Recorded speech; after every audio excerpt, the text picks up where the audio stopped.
अगला हमारा है आज ऑडियंस। अब ऑडियंस सबसे इंपॉर्टेंट है। अगर आप ऑडियंस सेक्शन में जाएंगे तो अभी इसका एक बेसिक ओवरव्यू, ऑडियंस में क्या क्या चीजें होती हैं। ठीक है, ऑडियंस क्या होती है। मेटा आपसे पूछता है कि आपने अपनी प्रोडक्ट या सर्विसेज या जिस भी चीज की आप एड चला रहे हो वो आपने किन लोगों को दिखानी है, आपकी ऑडियंस क्या है।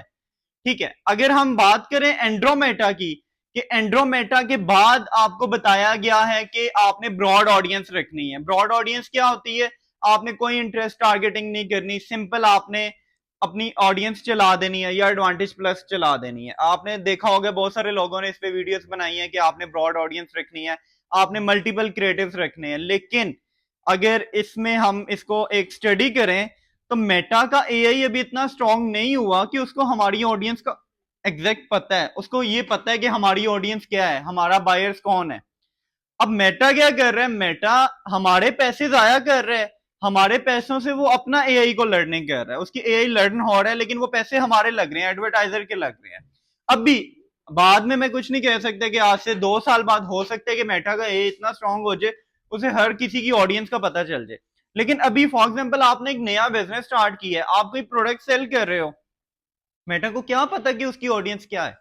मेटा को नहीं पता, वो आपने अपनी प्रोडक्ट के हिसाब से बतानी है, इंटरेस्ट टारगेटिंग करनी है।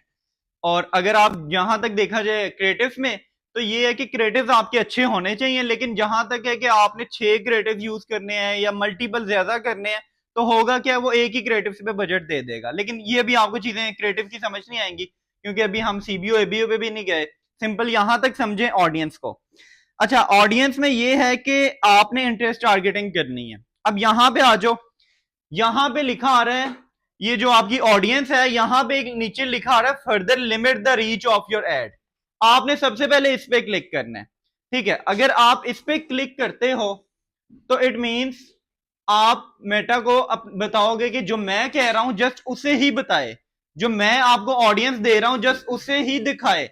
अदरवाइज अगर आप इसको सिलेक्ट नहीं करोगे तो इट मींस कि मेटा को जो आप अपनी एक सजेशंस दोगे कि एज ये होनी चाहिए, जेंडर ये होना चाहिए, इंटरेस्ट ये होने चाहिए, उनके अलावा भी वो दिखाएगा, एडवांटेज प्लस पे वर्क करेगा।